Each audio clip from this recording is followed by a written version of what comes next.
3-1 in my NFL picks this week. 3-1.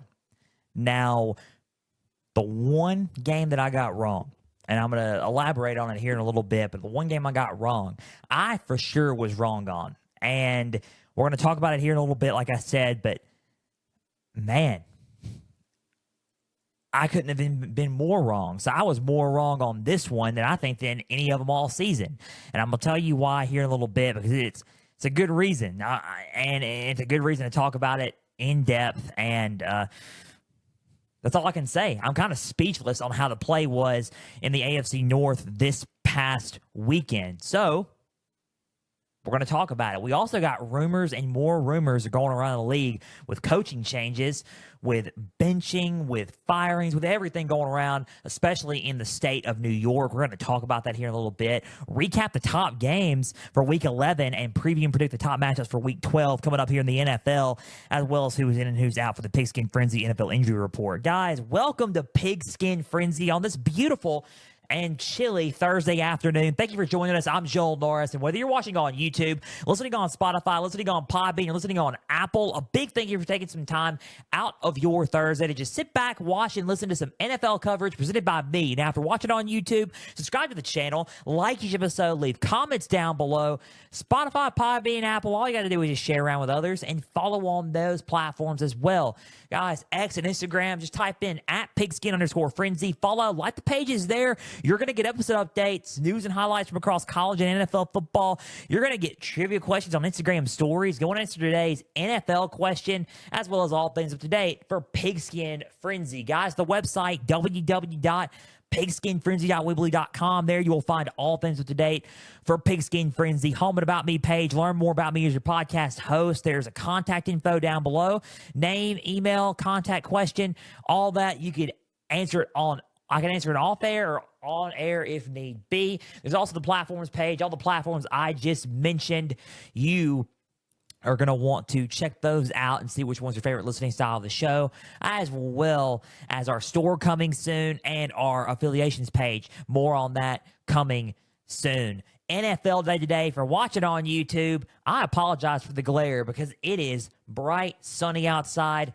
And you can see my face, but you can't really see the top of the headphones set there. You've been seeing it the last few times, but this time you haven't been seeing it. Hopefully it starts to slimmer down and dim down a little bit as we know we get into the evening hours. So NFL Day today, rocking and rolling. 3-1, like I said in my Pigskin NFL picks and my Pigskin wins for this week for the NFL. 3 wins, 1 loss. And I want to tell you something. The boldness that I've had with these NFL picks is quite bold. I was going all in this past Tuesday on the college episode 176. Go and check that one out now. We're on episode 177, but checking that out and just thinking about it, like, I'm just going bold on these picks, right? So I'm going to go bold today too. I'm going bold today on a few, and we're going to talk about it here later on in the show, but we're going to recap Week 11 here in a little bit, talk about the game that I got wrong, that I was dead wrong on. Here we go. I'm ready to go.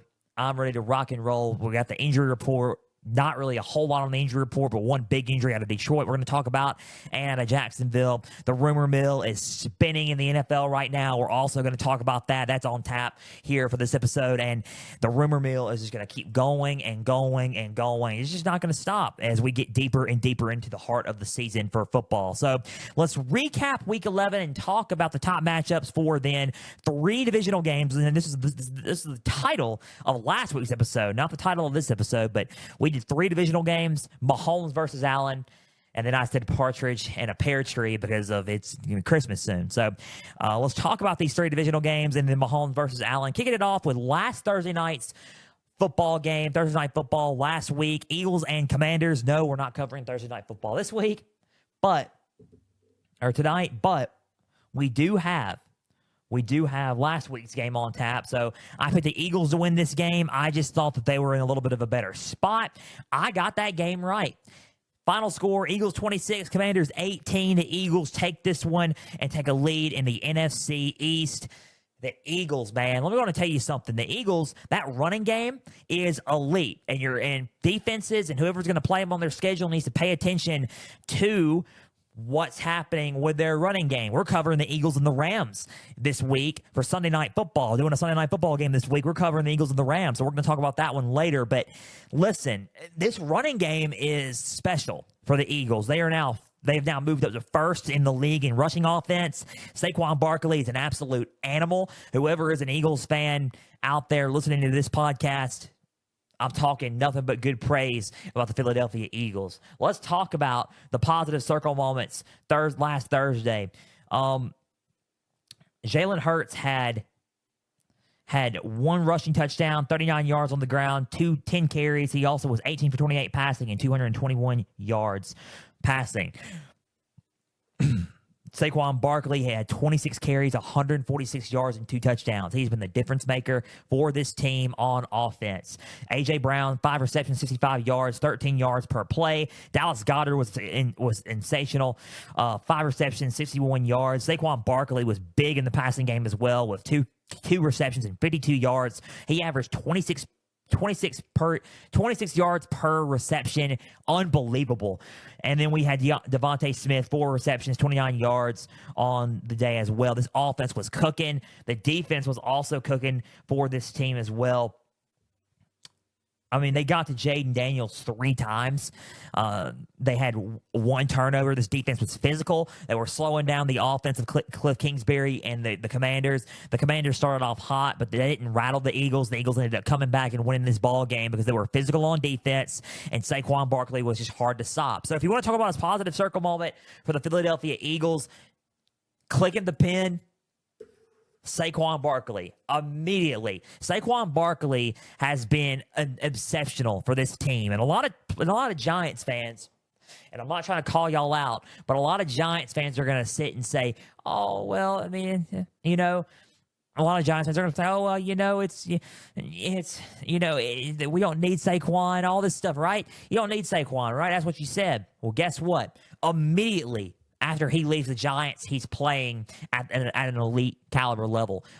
Offensive player of the year caliber level in each and every game.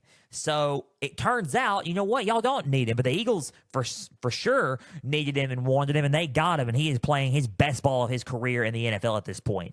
In his first season with Philadelphia, playing his best ball in his career. Hands down.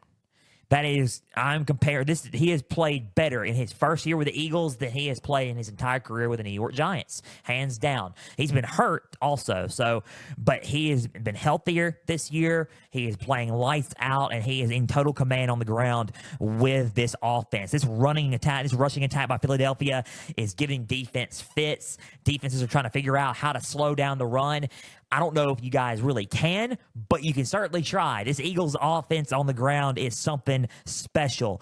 The other positive circle moments, if you want to talk about them, is they were 9 for 16 in third down efficiency. You know how I like my third down efficiency, right? They were very good on third down against the Commanders. They kept drives going, and they kept going and capitalizing on those drives and turning it into points, especially in the second half. They weren't doing so hot in the first half, but in the second half, everything started to really pick up for them. So 9 for 16, positive circle moment there.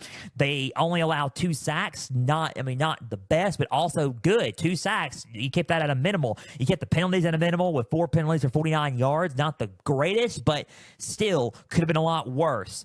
And a big positive circle moment. No turnovers. You protected the football, played really, really well in that, and you won time of possession. So those are the positive circle moments there. If you want to talk about really the negative circle moments, there's not really many for the Eagles. I would say, honestly, if you want to be real, unnecessary punts. Punting when you didn't really have to punt. I mean, punt. Yeah, punting, but like you punt when you have to punt, but unnecessary punts as in like getting stopped on those third down drives when you really, really could have needed a first down there, and then punting. Stuff like that. I think you could have gone for it in some areas because you had the running offense to do that, but you played it conservative. You decided to punt. That's fine.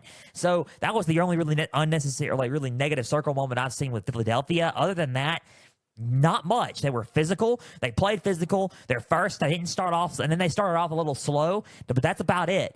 That's really the only negative circle moments I've seen with the Eagles. This is a good football team. They're 8-2, and they are getting ready to rock and roll here in the meat of their schedule coming up to try to make it to the playoffs. So Eagles 26, Eagles 26. Commanders 18, the Eagles Sunday Night Football against the Rams in Los Angeles in SoFi. Sunday Night Football, Eagles at Rams. We're covering that one, 8:20 Eastern, 7:20 Central on NBC. We are covering that game.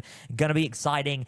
Been pretty accurate on the Rams. We're going to talk about this one here later on. Let's talk about the Commanders, and then we're going to rock and roll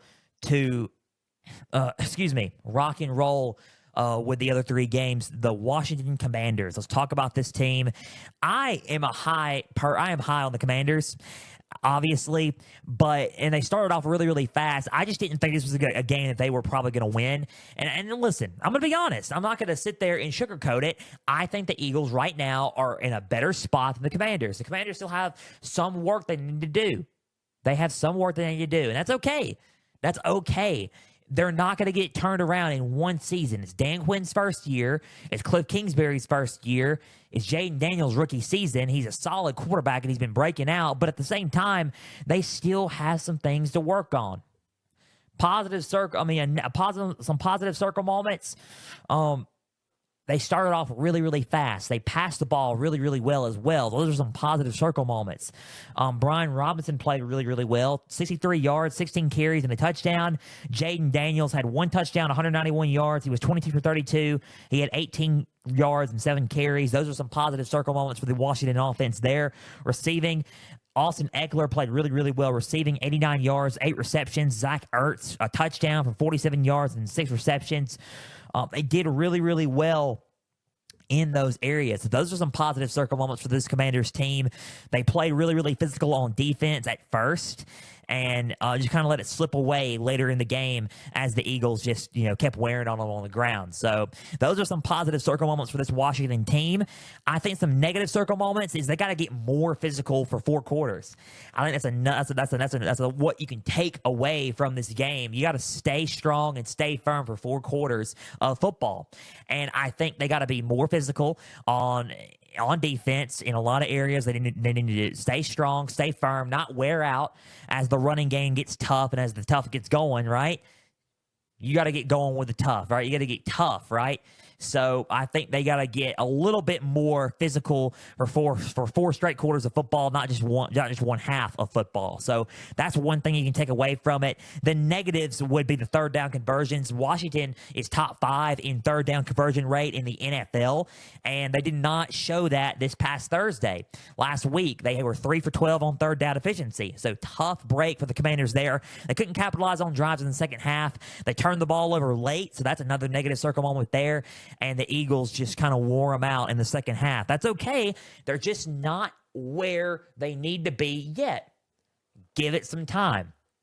Give it some time. By the way, if you're watching on YouTube, the glare is going down. Hopefully I don't jinx it. You can start to see me a little bit now, but just give it some time, right? You just got to give it some time. You just let them coach. Let Dan Quinn coach. Let Cliff Kingsbury coach.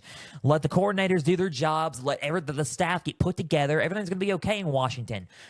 They could still make the playoffs. They're 7-4. They win out. They're still in the NFC playoffs, but they have to win out one, but they got to build more, right? They just have to build more. I don't think they're division leaders. I think the Eagles are. It's just not. They're not there yet. They're second right now. They are second in the NFC East, but they're not at the top of the food chain just yet. They just got to get in some more pieces and get a little bit more experience with Jaden Daniels and with that new coaching staff. That's it. That's all it is. Nothing but high praise for Washington. The Commanders got the Cowboys Sunday in an NFC East divisional showdown. I'm thinking, if I'm not mistaken, yes, it's 1 Eastern, noon Central. At home game against the Cowboys. I had the Commanders beating the Cowboys. I think the Commanders are better off than the Cowboys currently right now, especially this season. So the Commanders are going to get another divisional win here. They've already swept the Giants. Now they're going to look to tie it up with the Eagles and try to get the Cowboys as well. So the Commanders, they should have this game Sunday. We don't know, but they should. We'll see. Second in the division, they're just not up there to me with the Eagles just yet, and that's okay. That is definitely okay. Final score, 26-18. Eagles defeat the Commanders on last week on Thursday Night Football. Eagles got a Sunday Night Football game against the Rams, 8:20 Eastern, 7:20 Central on NBC. The Commanders have the Cowboys, 1 Eastern, noon Central this Sunday afternoon. So let's move on, talk about the other 3 games. Let's talk about one game here. Let's talk about the game that I got wrong. And I want to talk about it in depth a little bit, the Steelers and the Ravens, before we talk about the NFC North game and then the Chiefs and Bills. Let's talk about the Steelers and Ravens in the AFC North, because I picked the Ravens to win. I picked them close. Last week I said, and I admitted to you guys, I said that the Ravens were going to probably, before my pick last week, I said that I thought the Ravens could have handily beat the Steelers. And I said to myself, well, on the show, let's scratch that. The Steelers, watching them back, look like a formidable opponent. They look really, really good in the AFC North, even though they haven't played a divisional game yet. They look good. They look good on defense. They look physical. They look physical on offense. They look really good, right? I said that. They look really, really good. Well, not only did they look good enough, and I picked the Ravens to win close. Not only did they look good enough to play them close, they looked good enough to win the whole game, which they did. The Steelers come away with a win. Dead wrong about how the Steelers played. Final score of this game was 18-16. The Steelers defeat the Ravens by 2 points, 18-16, without even scoring a single touchdown. Chris Boswell was the player of the game without even scoring a single touchdown. The Steelers get it. They had one field goal in the first quarter, two field goals in the second to make it 9 points in the first half. They added 6 more to the equation as well, and then another 3. So they scored 2 field goals, right? They make it, 15 in the third quarter. Then they scored another field goal, make it 3 in the fourth. That's 18 points off of field goals. Chris Boswell had himself a game. No touchdowns were scored, and they beat the Ravens because of good defense. I'm going to tell you why, and I'm going to tell you why I was wrong about the Steelers here in a little bit. Let's talk about some of the circle moments and positive circle moments for this Steelers team. One, Chris Boswell, and the special teams. Special teams was on par, excellent, made all field goals, scored 18 points off of just field goals alone. Impressive win with no touchdowns. That's what mind boggles me about this Steelers win. And now they are in front in the AFC North division based off of that stat alone with no touchdowns against the Ravens in their first AFC North game of the year. That's a positive circle moment right there. Number 2. 205 yards, 23 for 36 was Russell Wilson. He had 1 pick, which was not the best, but that's not so good of a blemish. Najee Harris, 18 carries, 63 yards. Jalen Warren, 9 carries, 41 yards. Fields had 2 carries with 17 yards. If you want to look at George Pickens, he played really, really well. 8 receptions, 89 yards, 11.1 yards per reception. Darnell Washington, 2 receptions for 42 yards, 21 yards per reception. Najee Harris, 30 yards, 4 receptions. Jalen Warren, 27 yards, 4 receptions as well. Pat Freiermuth had 14 yards and 2 receptions as well. Defense played really, really well. Mika Fitzpatrick had 7 total tackles. Patrick Queen had 10 total tackles. TJ Watt, 3 total tackles with a sack. Peyton Wilson, the rookie out of NC State, who I said was going to be a baller for the Steelers defense. 2 total tackles, 1 interception. Bishop had 2 total tackles. Joey Porter Jr. played really, really well as well. They looked really, really good, man. Really good on defense. So some positive circle moments if you want to go to the stats here. They had 3 takeaways, 3 turnovers, 1 interception, 2 fumbles. So 3 takeaways, 4 sacks. Those are some 2 big positive circle moments. The kicking was good, positive circle moment. They ran the ball well. They didn't outgain it. They only were down by 2 yards in total rushing yards against the Ravens. On paper, the Ravens beat them on paper, on stat-wise, but time of possession, they controlled that. 36 minutes, 22 seconds compared to their 23 minutes and 38 seconds. The Steelers looked good in those aspects without scoring a single touchdown. They really did. They really, really did. Those are some positive circle moments for this team, and that's what you can take away with how physical they looked against this Ravens team as well. They looked very physical and ready and up to par in this game physically. You want to talk about some negative circle moments, though. 7 penalties for 45 yards. That's a no-no. The interception was a no-no. They were 4 for 16. 4 for 16 on third down. So that wasn't very good third down efficiency. Not the best. They couldn't capitalize on their third downs. They had to punt the ball. If you want to talk about yards per play, they only had 4.1 yards per play. I think they need to up that a little bit, especially in the later part of the games. I'm looking at the future here, and to win out and to claim the division, you're going to have to score touchdowns. I think that's a big key there with Arthur Smith's offense. You have to score touchdowns. If you don't score any touchdowns, it's going to turn into a loss eventually. So you got away with it here a little bit, but I would also assume you need to play a lot better to score points and score 6, right? So those are some of the negative circle moments I've had, but the Steelers looked physical. I was wrong about this team. This team looks dangerous.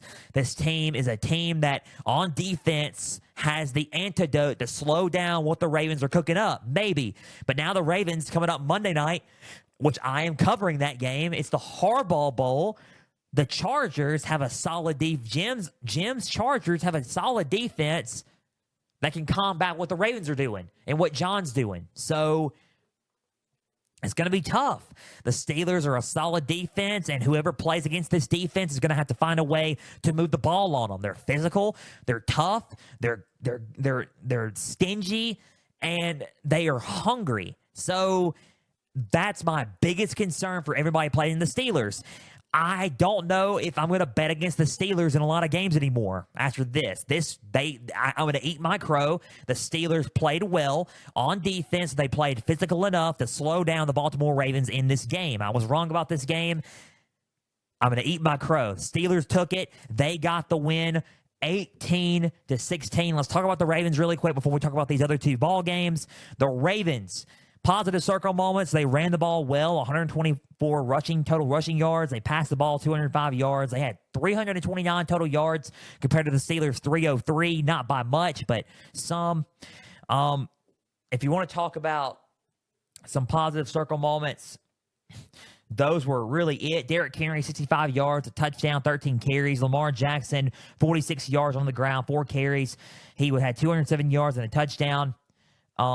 Isaiah Likely, 75 yards, 4 receptions. Zay Flowers, a touchdown, 39 yards and 2 receptions. Rashad Bateman, 30 yards, 2 receptions. Justice Hill, 28 yards, 4 receptions. Mark Andrews, 22 yards, 2 receptions. The defense had played really, really well in this game. I think the defense is probably the positive circle moment in this game. Kyle Hamilton, 10 total tackles in this game. Roquan Smith had 13 total tackles in this game. Absolute studs. Adarius Washington had 12 total tackles. Harrison had 6 total tackles. Owe had 5 total tackles. Stevens had 5 total tackles. Marlon Humphrey had an interception in the end zone late with 4 total tackles. And they just looked good on defense. They looked really physical on defense. And I'm going to tell you something here. Some of these negative circle moments coming in here right now. Those were the positive circle moments on defense. But if we're talking about the negatives, I'm going to talk about special teams for the Ravens. Justin Tucker misses. He was 1 for 3 in field goals. He misses field goals. We don't see Justin Tucker miss a lot, right? We don't see him miss a lot. That's tough. When Justin Tucker's missing field goals, the Ravens may not win a ball game, and that's showing you something there. Justin Tucker is pretty much a heart and soul of this Ravens team. Been there for years. Usually automatic from a long distance. He was 33.3% in field goals this past weekend. Not the best number. Missing stuff, had an off day. And when Justin Tucker has an off day, it's not a good sign for a Ravens win here in ball games, right? If you want to talk about something else, 3 turnovers this Ravens team was. 3 turnovers, two fumbles, 1 interception, 3 turnovers that the Steelers got. They couldn't do a whole lot against the Steelers defense. They were really, really tough. They moved down in statistical categories. They were the number 1 offense. Now they're the number 2 offense. They were the number 2 rushing defense and offense now, or number 1 rushing offense and defense. Now they statistically fall into number 2 in both categories. So they were 4 for 11 on third downs.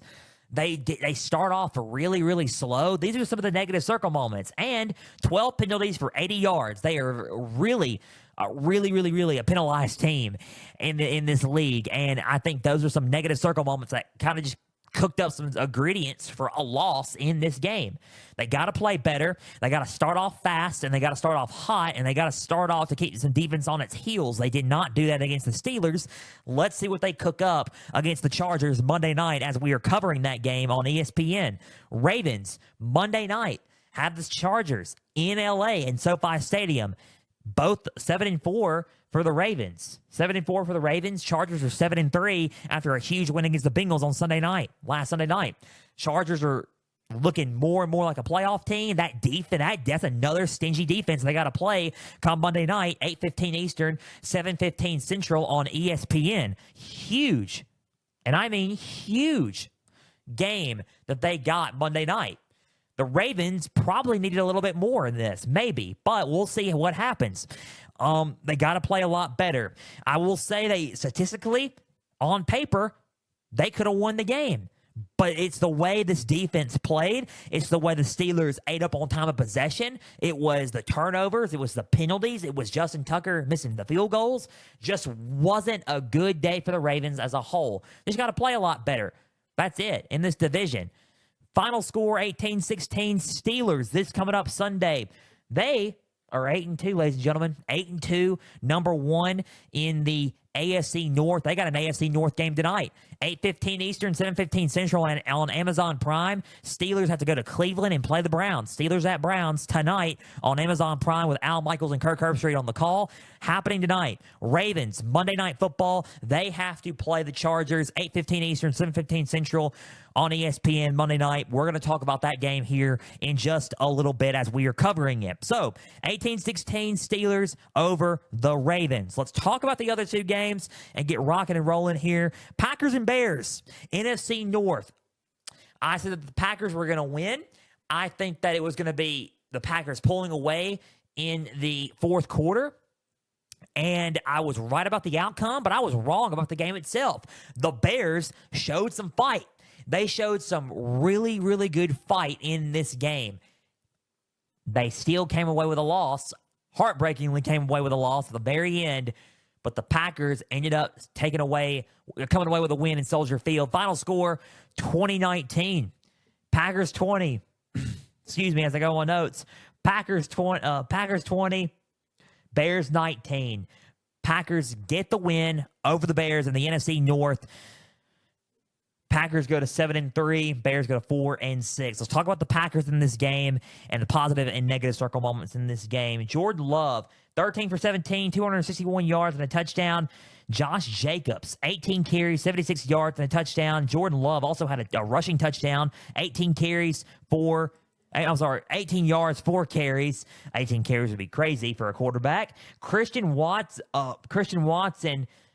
150 yards, 4 receptions, 37 yards per reception. Could not be stopped. The secondary was having some trouble with these receivers. Jalen Reed, 2 receptions, 23 yards and a touchdown. Josh Jacobs, 58 yards and 4 receptions. Romeo Doubs had a 17-yard reception. They had some tough times with this team, as well. So if you want to look at this defense, they were so stingy, especially with their tackling. Xavier McKinney had 9 total yards. Javon Bullard had 8 total tackles. Quay Walker had 8 total tackles. Williams had 6 total tackles. Valentine had 9 total tackles. Cooper had 7 total tackles. Gary had a sack as well as 6 total tackles. His defense was stingy. They came away with 3 sacks in this game. So they snagged 3 sacks. The offensive line today for the Bears, or Sunday for the Bears, was a lot better.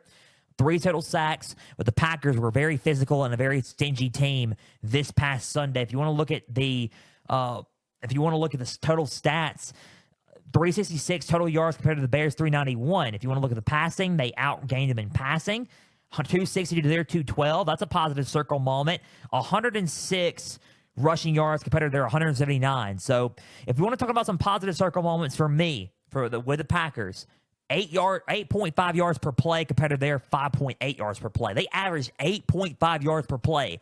That's a huge victory in the game. Like, you're going to win ball games getting 8.5 yards per play. That's a 2nd and 2, and then tack on another 2 yards for a first down. So they're converting. That's a big positive circle moment for this team. I really liked how their defense played. They sacked Caleb Williams when they needed to in clutch moments. 3 sacks. They only punted once. That's a positive circle moment. And they ran the ball well with Josh Jacobs, and they passed the ball well. Jordan Love making some good decisions in some areas. So I admire that. So those are some positive circle moments for the Green Bay Packers. Let's talk about some negatives, though. They had a crucial interception that Jordan Love threw.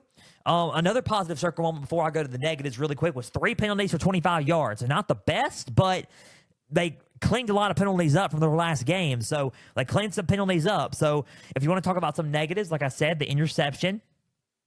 3rd down efficiency, 1 for 5. So a very, very low number there on 3rd downs, but they didn't really have to do 3rd down efficiency because they were averaging 8.5 yards per play. So it was tough, right? It was tough there, but limited time of possession. They only had 23 minutes on the field, so compared to the Bears, 36.21 minutes on the field. So if you want to talk about those stats alone, they were a little bit more explosive with those 8.5 yards per play. So that being said, the Packers had some negative circle moments, but were they really negative circle moments? That's what you're going to start thinking. Were they really negative circle moments in this game? The Packers looked really, really good late. They blocked a field goal to ice the game and seal the win late. Tough break for the Bears special teams. Tough break for this team. The Packers coming up are clearly, they're battling for second best with the Vikings right now. The Vikings are number 2. Packers are 3. Bears are 4th in the NFC North.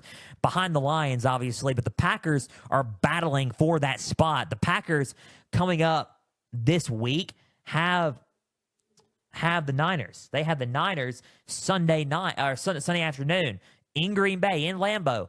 4:25 Eastern, 3:25 Central, with a game that I think the Packers could really win in this game against the Niners. They have the Niners in the afternoon. Let's see if they can keep up their momentum in the NFL, go to 8-3, and keep up their wins and keep it up here for this team until they have another Thanksgiving game after the Niners against the Dolphins. So 2019 was the final score for the Packers. They looked really, really good in this game, and in some areas they need to clean up, which is fine. But 8.5 yards per play is what stuck out to me in this one. Let's talk about the Bears in this one before we talk about the Chiefs and the Bills. Poor Chicago.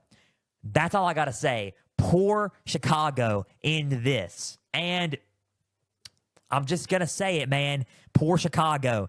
They were doing so good on offense later in the game. They scored their first touchdown since week 8 against a rivalry game. And then they were like, okay, we got the ball last. It was 2019. We're going to come away with a win here. And then all of a sudden, Cario Santos goes up, doing great in field goal kicking, 66% in field goals, making points, averaging 53 yards long. And guess what? He kicks a low football late, and they block it, and the Bears lose when they were driving down the field. Caleb Williams was driving this team down the field. They were playing good on defense. They got a sack. TJ Edwards. TJ Edwards had 6 total tackles. Edmonds had 7 total tackles. Walker had a sack. They played really physical on defense. They played really, really good on offense, explosive on offense. They made clutch plays. Caleb Williams, 231 yards, 23 for 31. DeAndre Swift, explosive on the ground, along with Caleb Williams. Caleb Williams had 9 carries, 70 yards. Swift had 14 carries, 71 yards, and a touchdown. Johnson had 10 carries, 33 yards, and a touchdown. O'Dunsey, 65 yards, 6 receptions. DJ Moore, 62 yards, 7 receptions. Cole Kmet, 3 receptions, 42 yards. Keenan Allen, 41 yards, 4 receptions. These are the positive circle moments. And then they go down the field, and then Santos kicks a low kick when he didn't need to. And the Bears got their field goal kick blocked to win the game. They had a win, and it didn't pan out. I'm sorry for going off, but those were the positive circle moments. The negative circle moments, as I slammed the pen down, you block low kick field goal. They blocked a low kick field goal. This was on Santos, and the moment where they did not need Santos to kick low or to kick, that low. He kicks a low ball. The moment they did not need, it happened at the wrong moment, and it just did not pan out.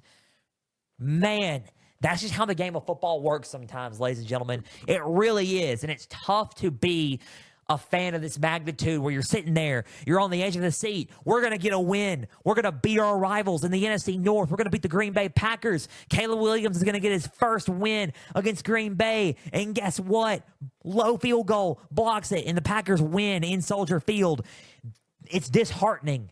It really is. For everybody on YouTube, I apologize if the sun is glaring like crazy this afternoon, but you can hear me on audio. You can see remnants of me on YouTube. Hopefully it starts to block out here on YouTube, but look, it's disheartening. It really, really is for the Chicago Bears. They're 4-6 after firing their offensive coordinator and Shane Waldron. Play calling was a lot better. Now it's starting to go down. Good. Running the ball, good. Caleb Williams is finding his groove. They blocked and protect a lot better than they have been. And this happens. It's disheartening. It really is. Those are some of the positive circle moments. That was a negative circle moment. Let's talk about a negative, some more positive circle moments for this team. They were 9 for 16 on third down. They were doing really good on third down. They minimized the sacks. They protected Caleb Williams a lot better. 5.8 yards per play is not bad. They outgained the Packers in rushing, 179 yards compared to their 106. They slowed down Jacobs to a degree on defense, which was really, really good. 212 yards passing. They didn't outgain the Packers in that, but total yards 391 compared to their 366. If you want to talk about, they were perfect on fourth down. So when they had to go for it on fourth down, they were 100%, 3 for 3 on fourth down. Time of possession, they ate clock up. 36 minutes, 21 seconds. That's a big positive circle moment there. Still lost, unfortunately.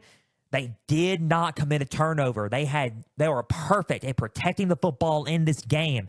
They were playing lights out on offense, and it was disheartening what happens at the end of this ball game. It really is.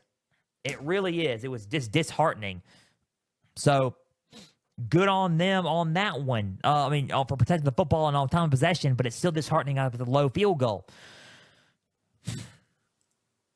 The really negative circle moment was really that field goal, special teams at the end, and then 7 penalties for 50 yards. They got to clean the penalties up. I feel like they shot themselves in a lot of areas on those penalties. But the Bears played really, really good. I have nothing but good to say about Chicago. It just did not go their way at the very end of this ball game. It's disheartening. It really, really is. I went off, but that's just how it works in this ball game. The Bears coming up Sunday, and we're covering this game. We're covering another Bears game. Vikings at Bears, an NFC North matchup in Soldier Field.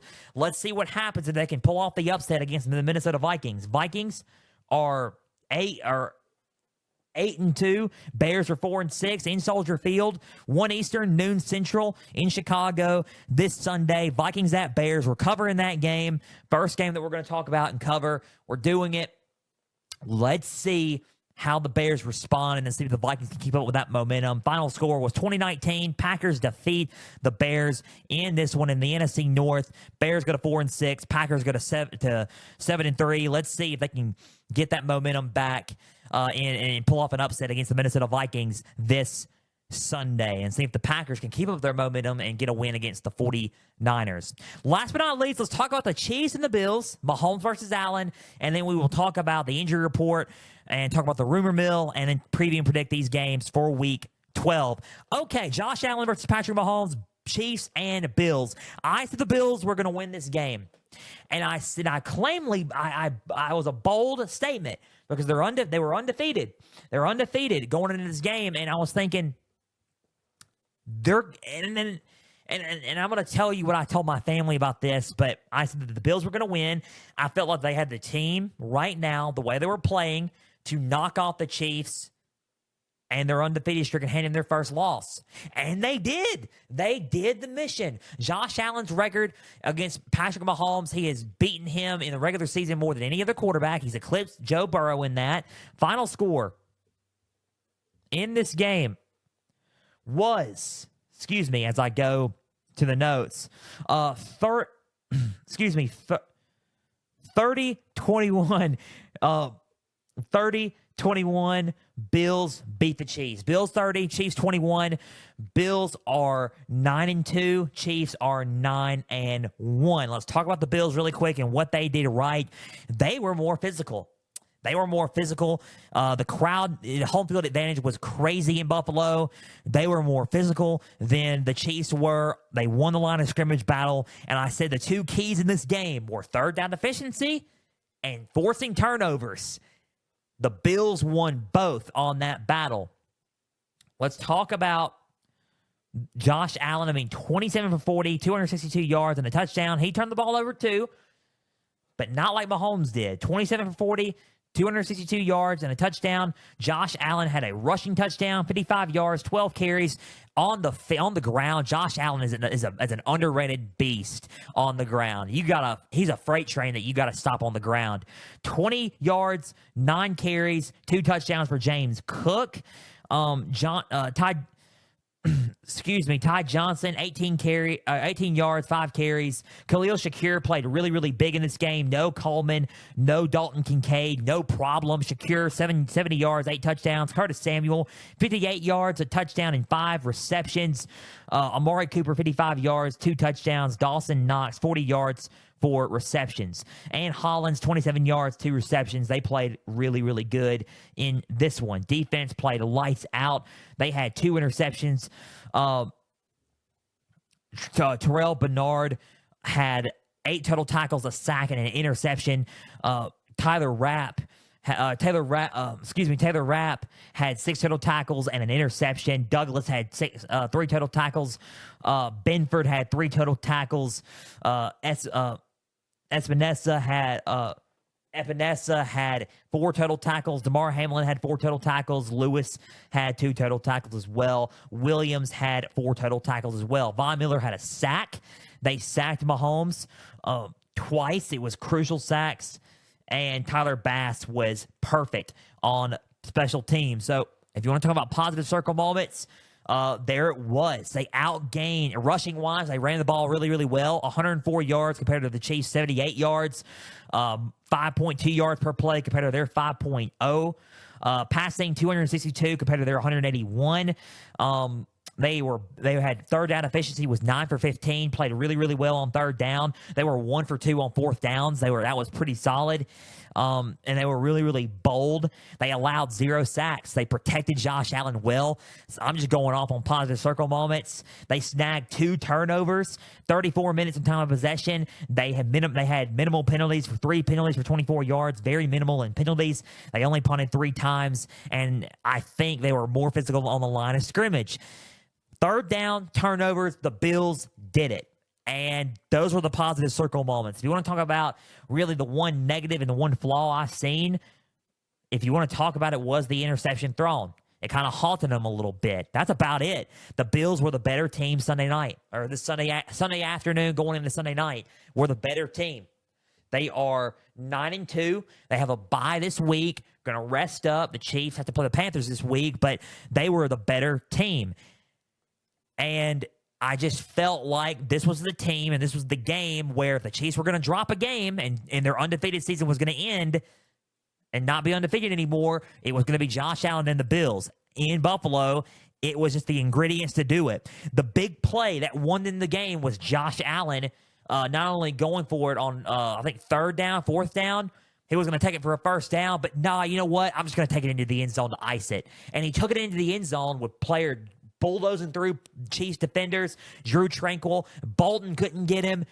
He's bulldozing through people. Players were on him, and he still found a way to get into the end zone. Showed true grit, true toughness. He's a freight train when he runs on the ground. Josh Allen playing really, really well. They said, Patrick Mahomes said that they're going to meet again in the playoffs. I probably would agree. I think this team will probably play in the playoffs again. Let me go on and tell you something.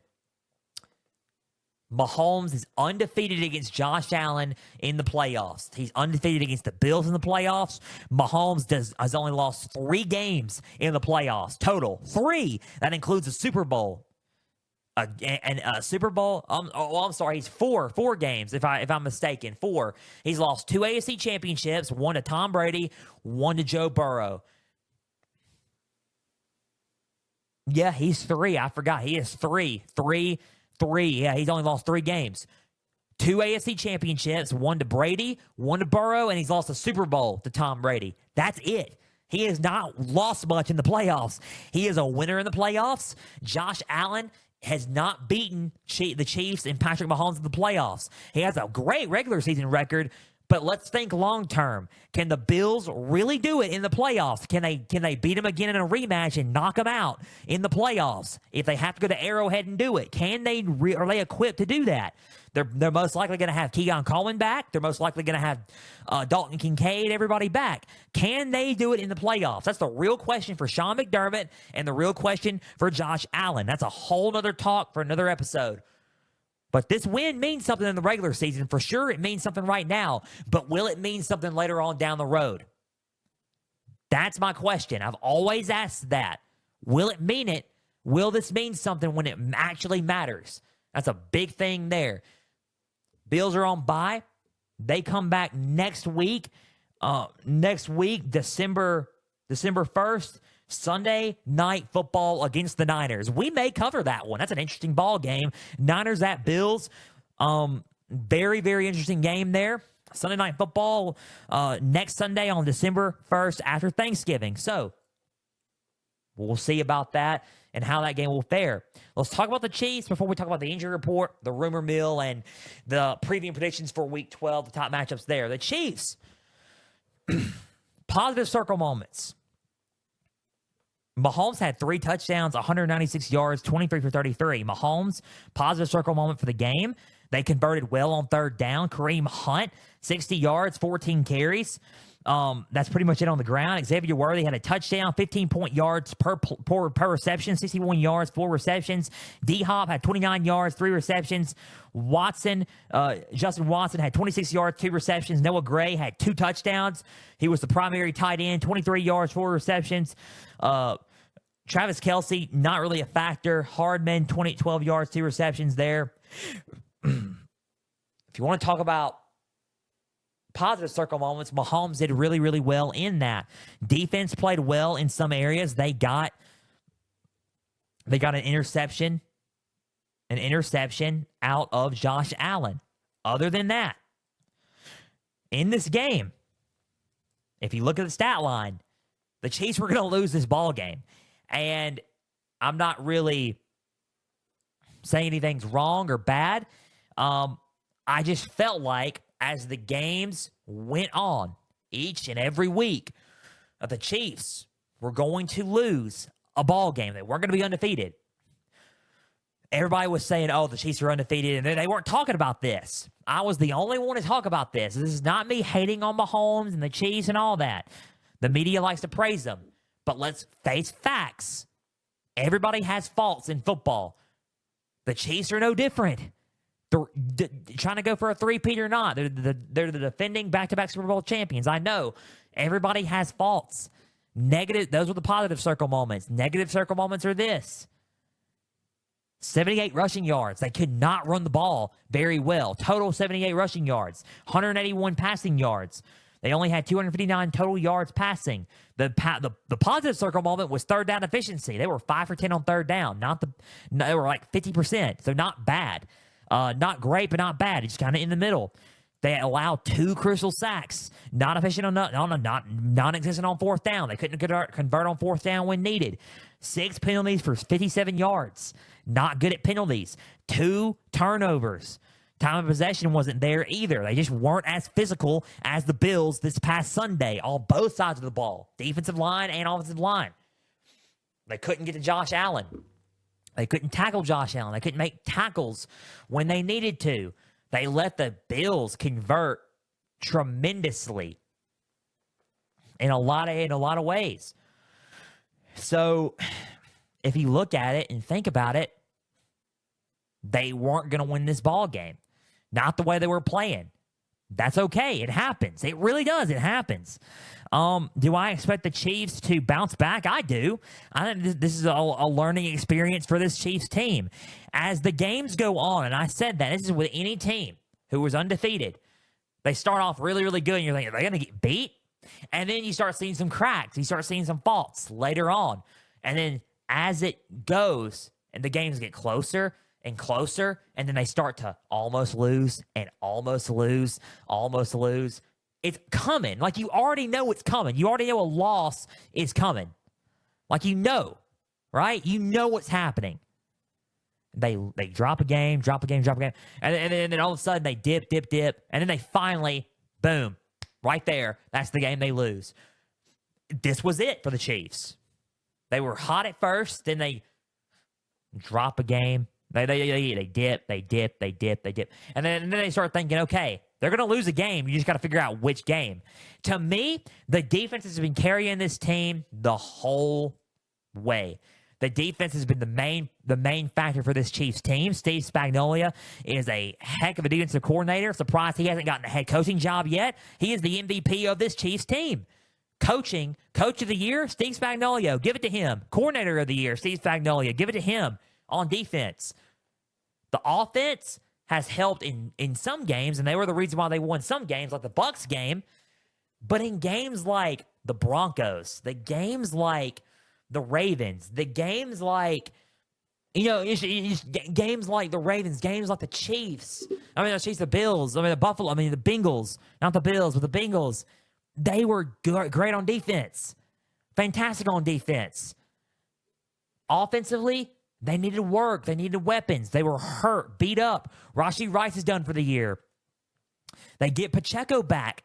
That's coming. I'm going to say that on the injury report. That's good news. They get some players back, but they still needs to find some weapons and some ways to get things done offensively. That's the best thing that the Chiefs can come away with out of this loss. Defensively, they're fine, but the defense can only hold on for so long. And I think in some crucial games, that can catch up to them. Let's see how they play in the playoffs. I expect Chiefs to fully go championship mode and to fully be run roughshod on the playoffs. So we will see what happens if they lose to the Bills. I don't know, but let's see how it plays out later on in the season. They got the Panthers Sunday, 1 Eastern, noon Central Sunday. The Chiefs do. So 1 Eastern. Noon Central, Chiefs at Panthers in Carolina. Let's see how the Chiefs bounce back. Let's see if the Panthers can pull off a shocking upset here Sunday afternoon. Final score, 30, Bills, Chiefs 21. The Bills are on bye as they get ready for next Sunday against the Niners on Sunday Night Football. Chiefs are trying to get some momentum back and shake off that one loss and get to play the Panthers this coming up Sunday. That was the Week 11 recap of the top games. We're going to preview and predict the top matchups for Pigskin and the top matchups for Week 12 coming up for this weekend. Let's talk about the Pigskin Frenzy NFL injury report, and then we'll move on to the rumor mill and talk about that and talk about the games for Week 12. So, here we go. As we get ready as we get ready. Pigskin Frenzy NFL injury report. Not a lot to report on in injuries. It goes like this. Chiefs running back Isaiah Pacheco with his knee is likely to play Sunday versus the Panthers. So they get a good piece back. The Chiefs offense does in the running game. So good on them. Pacheco is coming back. Let's see how Pacheco plays and if he plays in a limited fashion or is full go. So good on Pacheco, welcome back, and glad that you make a speedy recovery to return to play Sunday. Panthers running back Jonathan Brooks, with his knee, he tore his ACL at Texas late last season, is back. He is expected to make his debut, his NFL debut Sunday versus the Chiefs. So big piece for the Panthers offense coming in for the Chiefs on defense to see if the Chiefs defense can, they can counter what they just did with Pacheco. Good on the Panthers. Welcome back, Jonathan Brooks, and making your debut in the NFL Sunday. So good on the Panthers, good on the Chiefs. Thoughts and prayers, and hopefully everything goes good Sunday. So Jaguars wide receiver, they're on bye. Jaguars wide receiver Gabe Davis tore his meniscus, had successful surgery on it. He is out for the rest of the season. Trevor Lawrence and this offense loses a big piece of their receiving core for the rest of the year due to that knee injury. So thoughts and prayers with Gabe Davis. Hopefully he is ready and is ready to go in 2025. It makes a speedy recovery, and the Lord is with him in this one. So one more. The Lions linebacker Alex Anlazone, he broke his forearm. He's out for 6 to 8 weeks. So tough break for the Lions defense there. They got to get some more depth on that line in the linebacker area. But good news is he could return in time for the playoffs. So good news for the Lions and Alex Anlazone. So hopefully he makes a speedy recovery and is back for the playoffs. So tough break there. Hopefully he heals quite nicely and the Lord is with him there. So that is the Pigskin Frenzy NFL injury report for this week. So not a whole lot to look over. I'll keep up to date with a lot on X. Follow me on there, @Pigskin_Frenzy, and I'll let you know everything on there. So that was the injury report. Thoughts and prayers with everybody on this list, and that the Lord makes them have a speedy recovery, and that the Lord brings them back into the fold quickly. And not only that, make Pacheco and Brooks' debuts go good, or returns go good. This Sunday. So let's go to the other news around the league before we preview and predict the top games of this week. So, and our pigskin games that we're covering this week. So, other news, man. And this is some news out of New York, and we can talk about this for a little bit. The Giants are benching Daniel Jones at quarterback. He is done for the rest of the year. Tommy DeVito will start at quarterback for the New York Giants. Brian Dable is making a thing there. So that's not really rumor. That's facts. I'm going to get to the other rumors here in a little bit. And Tommy DeVito making that transition is maybe a good move for the Giants offense. I don't know necessarily, but it's looking like right now that there's some turmoil in that locker room. The relationship's not going the way it is. Daniel Jones could be on the verge of being on his way out of New York. We're going to talk about that here in a little bit. But DeVito, let's see if they can bring some spark back into that offense against the Giants. They have the Bucs coming up Sunday. So let's see if they can provide some spark against the Buccaneers coming up Sunday with Tommy DeVito at the helm at quarterback for this offense. Let's see what Brian Dable's got up his sleeve coming up this Sunday. Daniel Jones is likely to be released by the Giants at the end of the season. So that is the rumor going around now, that he's likely to be cut by the Giants at the end of the year. I fully expect him to, honestly, if you want to give me my honest thoughts. I think that, first off, I've honestly said that he wasn't worth the money that they were paying him. He's not been playing like it. He's not delivering them. He has gotten hurt, unfortunately, granted. But when he does play, his decision-making's off. He's not playing the way he's playing. He's making off-the-field decisions that are not – he's making on-field decisions that are not good. When it comes to the offense, it's just not a good fit. It's not good, and they're not going anywhere with it. So there's no other choice but to release him. So in my opinion, I think it's the right move. It really is. The Giants, and I'm not trying to hate or say anything – if Tommy DeVito starts playing well, and I'll start doing the Mamma Mia, the chef's kiss, and start doing the Tommy DeVito, because I think Tommy DeVito is the man. Is he long term? You're gonna have to start looking at off-season draft, who is the top commodities in the draft at quarterback. You got Shadur Sanders, Quinn Ewers, Cam Ward from Miami. You got those guys there on the draft boards, right? Jackson Dart from Ole Miss. You got those guys on the draft board. Is he long-term? Think about that, though. Is he long-term? We don't know. He can cook the whole offense, and they start winning ball games, and he may be long-term. Who knows? But right now, Tommy DeVito is going to start. Let's see how he is. I'm a Tommy DeVito guy. I like me some Tommy DeVito, but is he? You got to be realistic, and if he is long-term, that's really the only thing that you can think of for the Giants. So, and there's also some more on the rumor mill for the Giants. The Giants need to win some ball games because Brian Daboll is on the rumor mill now. There's a growing sensation now and buzz that he's coaching for his job. And these next few games in the later part of the season are going to determine whether he is the head coach of the New York Giants, the New York Football Giants, or not next season. So this has been reported by Jordan Schultz and multiple other reports as well. So credible sources that I've been getting the information from is that he could be on his way out if they don't start winning some ball games. I like Brian Daboll. I think he's a great dude. He's a great coach. He's a good guy. I just don't know if he's the right fit for the New York Giants. We don't know. The Giants aren't getting anywhere where they need to be. They're going to be a top 10 draft pick. They are going to be, they are losing ball games. They are not anywhere where they need to be. Malik Neighbors is a solid receiver addition. When they need a quarterback to throw to him, and they need to build around that quarterback, and they need to establish more. Their D-line is great. They got Brian Burns, Kayvon Thibodeau, Dexter Lawrence. They got some guys. They do not like how the situation is being handled with Daboll or Jones.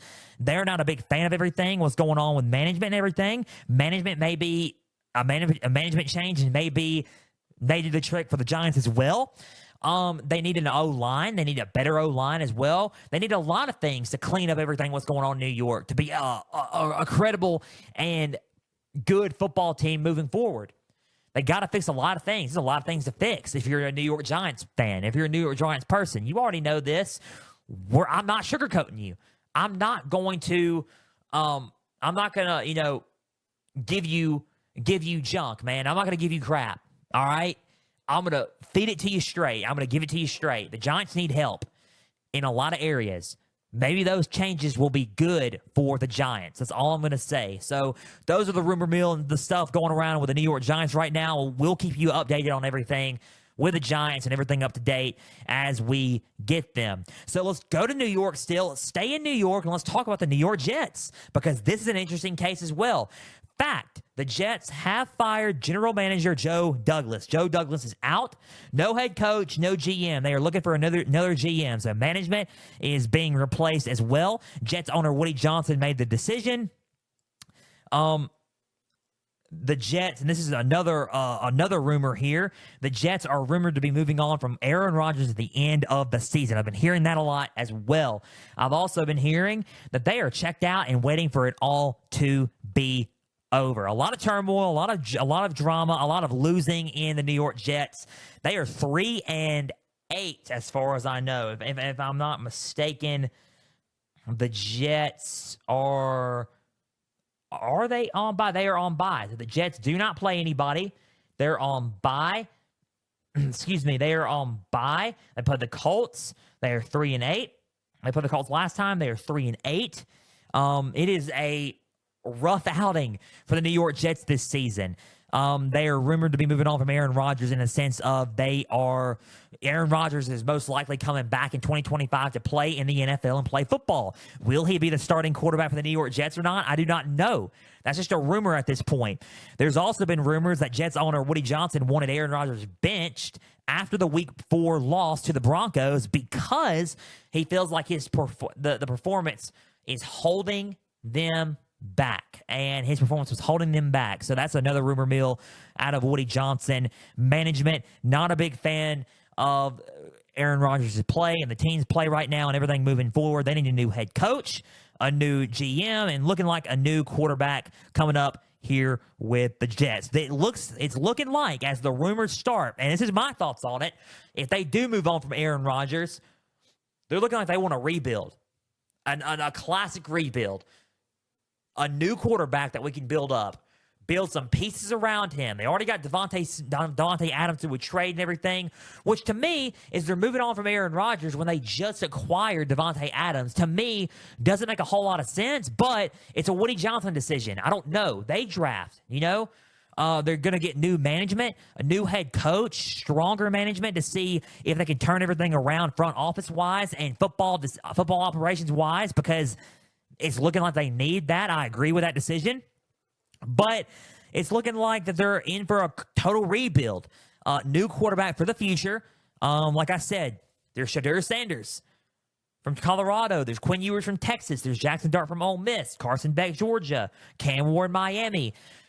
Quarterbacks in this class they can look up on if they do for sure want to let go of Aaron Rodgers and let Aaron Rodgers go play elsewhere next season. That's my take. They're looking for a rebuild, it looks like.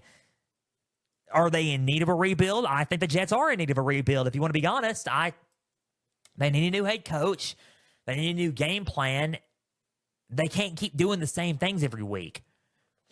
3-8 is not the goal, and it wasn't the goal when Aaron Rodgers got there. But yet again, it's also his first full season playing with the Jets. So I can see why it could seem a little bit unfair for moving on from him, but it's also their decision, so I can't say anything. That's the rumor mill of the Jets right now. I don't have a whole lot of thoughts on it right now, but my thoughts on it are I would shoot for the rebuild, I would shoot for the future, and I would shoot for long-term. That's my deal. I am all about building long-term and trusting the process. So trust the process, build long-term, get the pieces in there needed to get and create a winning and championship organization in the National Football League. That's what I'm saying. Those are the rumor mill of the Jets, and that was the rumor mill in New York. Let's talk about really quick. It's Bill Belichick. Some rumors out of Bill Belichick. He is being linked to the Dallas Cowboys by some sources, including ESPN NFL insider Adam Schefter. We do not know if that's a for sure thing or not, but he is being linked to the Cowboys if they let go of Mike McCarthy. Don't know how that relationship would work. To me, it just looks like it would be not good because Jerry Jones wants control yet again. Bill Belichick wants control, so it's going to be a fight for control. It's going to be kind of So I don't really know how that would work, honestly. So that being said, Bill Belichick is also interested in the Jaguars. He is also interested in the Jaguars if that job opens up and if Doug Peterson is let go from the Jacksonville organization. Shad Khan is interested in that. It's also, here's been rumors of that he is interested in the job depending on his opinion of quarterback Trevor Lawrence. So if he is sold on it, he will coach him, he will develop them, and the Jaguars could be a team on the rise again with Bill Belichick. We don't know. But if it doesn't work out with Doug Peterson, it seems like Bill Belichick has expressed interest in returning in 2025 to coach for the Jacksonville Jaguars. It looks like that could be the route that they're going. We don't know yet, but very interesting. My thoughts on this is, if I had to be real, I would expect Bill Belichick to go to Jacksonville more than going to the Dallas Cowboys. I think he prefers Jacksonville and he prefers Florida over Dallas, Texas. That's my deal. That's my honest thoughts. It's not everybody else is going to have a different thing saying than I do. I just think that Bill Belichick would fit in a little bit more in Jacksonville than he would in Dallas. I think he's got a little bit more control of the team in Jacksonville, a lot of bit more coaching power there, and he's not under a thumb of a guy who, quite frankly, is really the head coach and he won't get to do his job.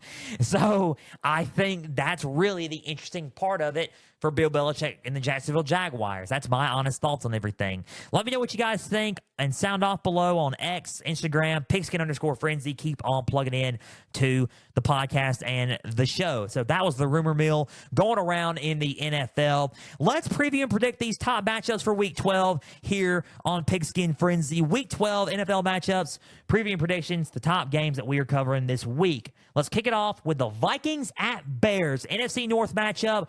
Vikings are 8-2 at Bears, who are 4-6, going to Soldier Field. The Bears are coming off of a heartbreaking blocked field goal loss to the Packers. Something's got to give here. Can they get some momentum back after playing really, really well on offense? Until that special teams miscue, the Vikings are looking to continue their momentum after racking up win after win after win the past few weeks. Vikings are second in the North. Bears are fourth and last in the NFC North as well. So let's get the keys here. Vikings keys are simple. Number one, you got to win on third down. 5 for 14 on third down versus the Titans. So not bad. Just do it a little bit better against this Bears defense. Divisional game, tough game. Got to win on third down, make an impression. Sam Darnold capitalizing on those drives. Just win on third down if you're Minnesota.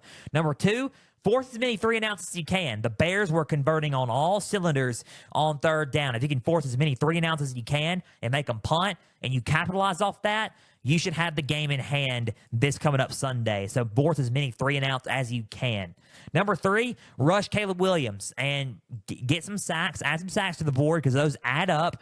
Rush and pressure Caleb Williams, and you should be fine in this game on defense. The Vikings have a stingy defense. I expect them to rush Caleb Williams. So rush Caleb Williams, and I think you can have a shot at winning this game there. Those are the three keys for the Vikings. The Bears' keys are simple. Number one, win on third down. 9 for 16 on third down versus the Packers. If you can convert on third down, win on third down, you should be fine in this ball game. Win on third down. That's a huge key here for the Bears, especially against this solid defense. Number two, protect Caleb Williams. Sacked 3 times versus the Packers. He's been sacked more than that against the Cardinals and the Patriots. He's been sacked 18 times in the past few weeks. Let's pump the brakes a little bit. He did get sacked last week, but it was minimal. Keep it at a minimal. Do not let him get sacked often because it does cost you yardage. It costs you games. Protect Caleb Williams. Make him feel comfortable. Make him be able to do what he needs to do to get the ball down the field. Protect him and block for him. Number three, win the time of possession battle. You had 36 minutes and 31 minutes, 26 seconds against the Packers. That's huge. If you can keep the Vikings off the field on offense and capitalize, especially without any miscues on special teams, you should win this ball game with those numbers. You really should. So win the time of possession battle. Do what you did last week, and you should be fine in this ball game. Who do I have winning this ball game? Vikings or the Bears? I think this game is going to be close. I think this game is going to be back and forth. I think that it's going to come down to the wire. I do believe that the Vikings are going to come away with a win here and seal it late. I think it's going to be back and forth, but the Vikings seal away with a win. Vikings 27, Bears 20. I just like the Vikings defense in this one just a little bit more than the Packers do, than the Packers in this one. So for me, giving the Vikings, beating the Bears 27-20, Vikings 27, Bears 20. The Vikings go to 9-2. The Bears go to 4-7 on the year. So the Vikings defeat the Bears in Chicago. Next game up, Cardinals at Seahawks. Interesting game. NFC West, battle for first place in the NFC West, Cardinals and Seahawks. You wouldn't think that would be the battle for the NFC West right now, but it is. Cardinals are number one in the NFC West. Did you guys know that? This is my first game covering. This is my first Cardinals game I'm covering this season. So, and probably first Cardinals game I'm covering, period. So, albeit to me, Cardinals 6-4 at Seahawks 5-5. Something's got to give. This is going to be probably the most underrated game of the day. Cardinals at Seahawks, NFC West supremacy, first place, and to take the lead in the division on the line. This is coming up Sunday. So, the Cardinals' keys are simple. They're coming off of a bye, and they want the momentum, right? Seahawks coming off of a momentum and a huge rematch win against the Niners. So they're looking to continue their momentum. Both of them are. So Cardinals' keys are simple. Number one, establish the running game. They're currently 5th in rushing offense in the league. Based off of Kyler Murray, based off of James Conner at running back, they are 5th in rushing offense in the league. They know how to run the football. Seattle currently is 27th in rushing defense in the league. If you can capitalize on that rushing defense and they can't stop the run well, if you can run the ball well and run it effectively, you should have a solid chance at winning this game in Seattle coming up Sunday. Number two, pressure Geno Smith. Sack him Force them into some deep waters, force them to turn the ball over, and you should be fine in this game. Pressure Geno Smith in this ball game. That's huge key in this one. Number 3, slow down Jackson Smith-Njigba. If you can slow down Jackson Smith-Njigba, he is currently 13th in receiving in the NFL right now. He is an absolute animal. He's been getting 100-plus receiving yards each and every game almost. Can you slow him down? If you can slow him down and minimize his play, you should be fine, and contain him a little bit, you should be fine in this ball game. He is probably going to get his, but this is a big key to victory if you can do that. So slow down Jackson Smith-Njigba at wide receiver. Seahawks keys are simple. Number 1, win on third down. You were 6 for 13 on third down versus the Niners. Keep doing that. Win on third down, capitalize on those drives, and score on this Cardinals defense. At home field advantage too. You should be fine in this game if you can win on third down effectively. Number 2, establish the running game. Seahawks are currently 27th in rushing offense in the league. Arizona is currently 19th in rushing defense in the league. So both teams not so good at establishing the run, not so good at defending the run. Better at defending the run than them establishing the run, though. So if they can find a way to slow down the run, it's not going to be a long day for y'all. But you need to run it with Kenneth Walker. Utilize Kenneth Walker on the ground. Make him be a big factor in this game, and you guys should be fine in this ball game. And number 3, win the time of possession battle. Y'all did really, really good at holding on to the ball against the Niners last week. Do that against the Cardinals. Keep that offense off the field, and you should be fine in this ball game Sunday. Who do I have winning this ball game? Cardinals or Seahawks? I think this game is going to be back and forth. I think the Seahawks are going to be a really tough team. Jackson Smith-Njigba is going to have a solid game. Geno Smith is going to be playing really, really well. Their offensive line has been blocking a little bit better as of late and protecting Geno Smith as of late. However, I think the Cardinals are on a momentum shift right now. They're on a momentum right now, especially after that bye week. Well rested after that blowout against the Jets. Some tough wins against a playoff team like the Cardinals. The Cardinals, the Chargers, a few weeks ago. They're on a momentum shift, man. They're winning. They're on a huge winning streak. I look for that streak to continue. I think the Cardinals are going to win this game outright. They're going to go into Seattle and defeat the Seahawks. Cardinals win it 24-17. Cardinals 24, Seahawks 17. They go to 7-4. The Seahawks go to 5-6. And the Cardinals maintain that lead in the NFC West, and they are 7-4. So the Cardinals 24, Seahawks 17. The Cardinals get a win over the Seahawks in Seattle. They win outright. 2 more games before we'll conclude today's episode of Pigskin Frenzy. Sunday Night Football, 8:20 Eastern, 7:20 Central. Sunday Night Football on NBC. Eagles at Rams. Eagles are 8-2, coming off of a huge win against the Commanders. I think they're on a 6 to 7 game winning streak. Rams 5-5, coming off of a huge bounce-back win against the Patriots. Can they keep up their momentum going into this game? Home field advantage. Rams 5-5, Eagles 8-2. Something's got to give here. Here are the Eagles' keys. Number 1, win the time of possession battle. Keep the Rams' offense off the field. You win the time of possession battle. Keep your offense on the field. Drain the clock, and you should be fine in this ball game. Number 2, establish the running game. Philadelphia is currently 1st in rushing offense in the league. Los Angeles is currently 18th in rushing defense in the league. So Rams are 18th in stopping the run and establishing the run. The Eagles are 1st. So could be a tough day for the Rams, maybe, but the Eagles are solid on the ground, and they wear people out on the ground. So establish that running game with Saquon Barkley, Jalen Hurts, Kenneth Gainwell, you name it. Establish that running game, and you should be fine this Sunday night. Number 3, force turnovers. If you can force the Rams to turn the ball over and snag some turnovers in y'all's favor on defense, huge advantage for you guys Sunday night, and you can come away with a win in this one. So those are the Eagles' keys. Rams' keys are simple. Number 1, slow down their running game. If you can find a way and slow down and contain their running game a little bit and not let them establish the running game and hold Saquon Barkley to a season low maybe, that's a solid chance you can win this ball game. So slow down their running game. Number 2, you got to minimize those penalties, man. 7 penalties for 66 yards versus the Patriots. Not good, and especially wouldn't go well and bode well for against this Eagles team. So minimize the penalties, and you should be fine. Number 3, beat them through the air. They're currently tied for 7th with Dallas in passing offense. Stafford in the lead. They can throw the ball well. You got Nakua. You got Cooper Kupp. You got some guys on your team who are really good playmakers through the air. But however, here's the caveat to that is Philadelphia is currently 2nd in passing defense in the league. So they are really good at defending the pass, but they're also good at throwing the ball as well. And Matthew Stafford's good at getting it into the receiver's hands. So if they can find a way to make that passing defense struggle and throw on them and beat them through the air, the Rams have a shot at winning this ball game outright in SoFi Sunday night. So that was the Rams' keys. Those were the Eagles' keys. Who do I got winning this ball game? I think the Eagles are going to come out hot. I do. I think the Eagles are going to come out hot.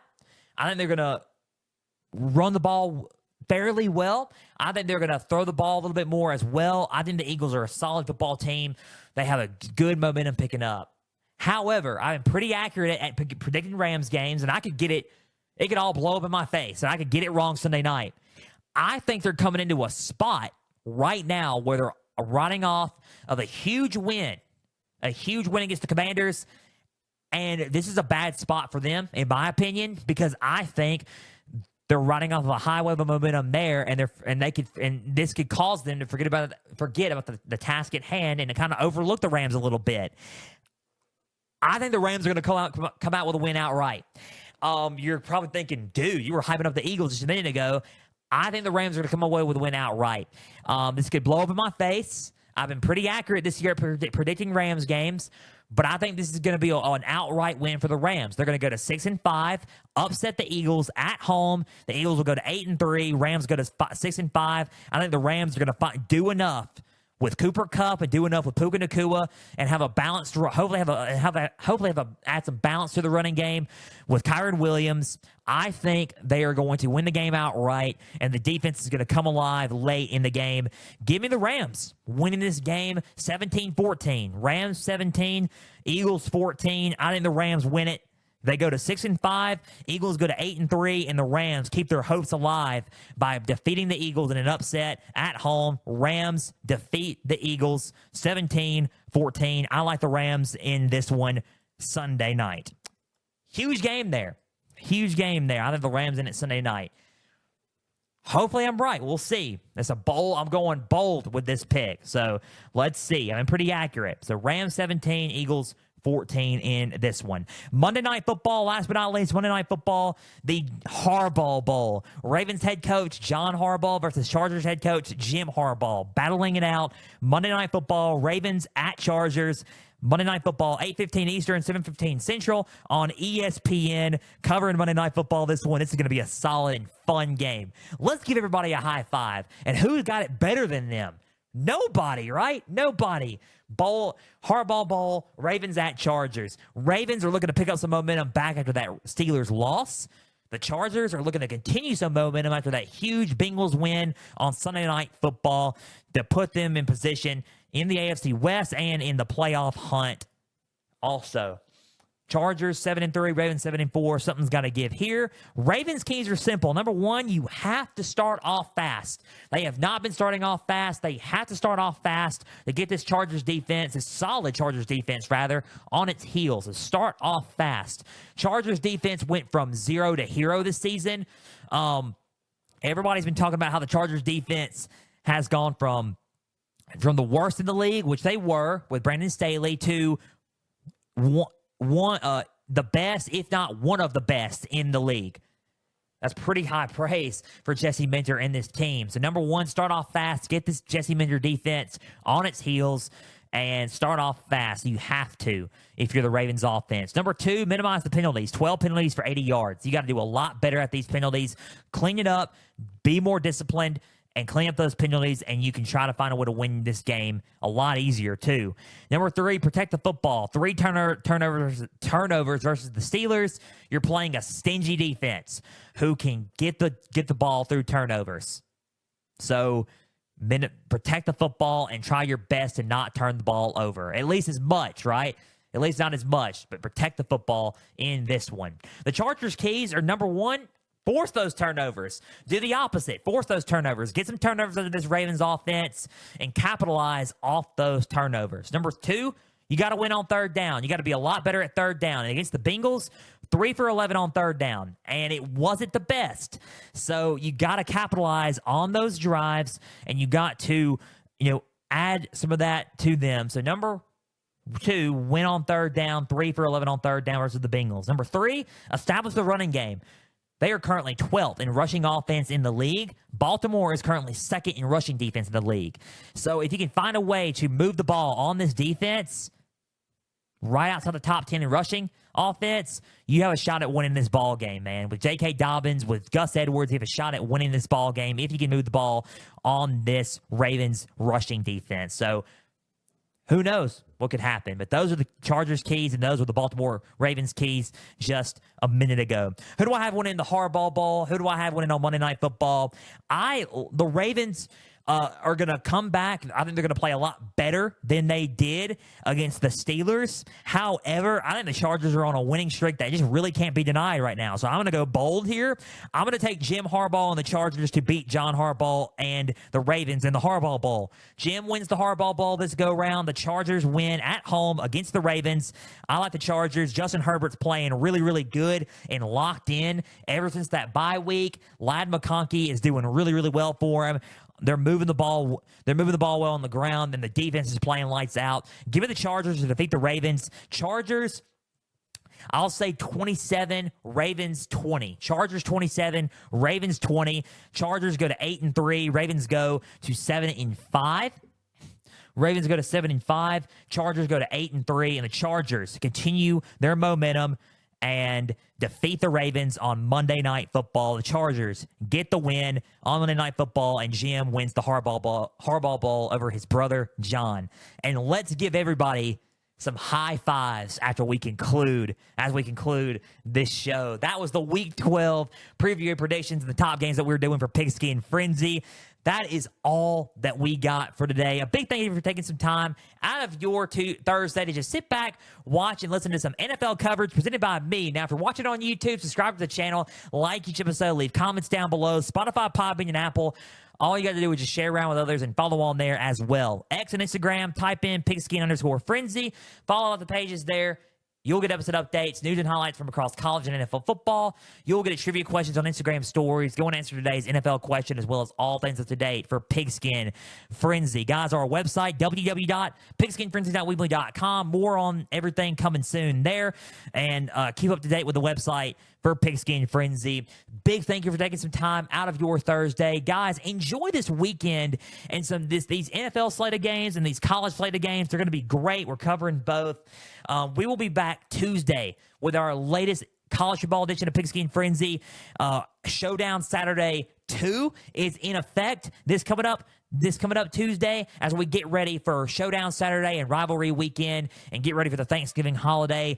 We're going to recap the top games for Week 13, preview and predict Week 14 and Showdown Saturday games, and release our latest set of Frenzy playoff rankings. You're not going to want to miss Tuesday's edition of Pigskin Frenzy. And until Tuesday's edition of Pigskin Frenzy, I'm Joel Norris signing off.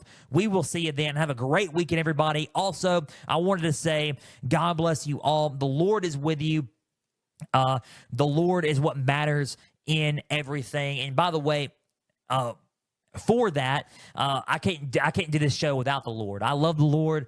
Jesus has led me on this show and has given me and blessed me with this podcast. So, I mean, all praise be to him for letting me just do this each and every Tuesday and Thursday. So, God bless everybody. I love the Lord. I love Jesus. And hopefully this inspires you to get to know him even more. Love you all. Have a great weekend. We'll see you Tuesday for a college football edition of Pigskin Frenzy. As always, stay the course.